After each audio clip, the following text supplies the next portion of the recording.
എന്തൊക്കെ പ്രശ്നങ്ങളുണ്ടായാലും അതിനെ ഞാൻ എപ്പോഴും പോസിറ്റീവായിട്ട് കാണാറുള്ളൂ. നെഗറ്റീവായിട്ട് ഞാൻ ഒന്നിനെയും കാണാറില്ല.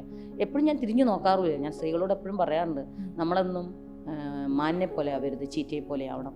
കാരണം മാനും ചീറ്റയും വെച്ച് നോക്കുമ്പം മാനിനേക്കാളും സ്പീഡ് കൂടുതൽ ചീറ്റയ്ക്കാണ്. പക്ഷേ മാനാണ് എപ്പോഴും ചീറ്റയുടെ ഇരവാറ്. അത് എന്തുകൊണ്ടാണ്? മാൻ തിരിഞ്ഞു നോക്കുന്നതുകൊണ്ടാണ്. ഞാൻ അതേപോലെയാണ്, ഞാൻ തിരിഞ്ഞു നോക്കാറില്ല. തിരിഞ്ഞു നോക്കിയാൽ നമുക്ക് എപ്പോഴും നമ്മൾ വീഴാൻ പോകും. കാരണം അതിൻ്റെ ആ ഒരു പഴയ ഞാൻ ഇത്രയും ദുരിതങ്ങൾ അനുഭവിച്ചോ.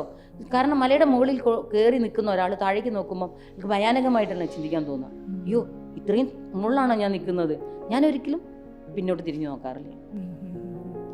ലതപാചകം എന്നുള്ള 350-ഓളം സാധാരണ വളരെ പഴക്കമുള്ള ഓലയിൽ നിന്ന് കിട്ടിയിട്ടുണ്ട്. പഴയ ആളുകളുടെ അടുത്ത് നിന്ന് ട്രാവലിങ്ങിൽ ഞാൻ ഒരുപാട് യാത്ര ചെയ്തിട്ടുണ്ട്. അങ്ങനെയൊക്കെ കിട്ടിയ റെസിപ്പികളെ ഞാൻ എൻ്റെതായ രീതിയിലാണത് ക്രിയേറ്റ് ചെയ്തിരിക്കുന്നത്.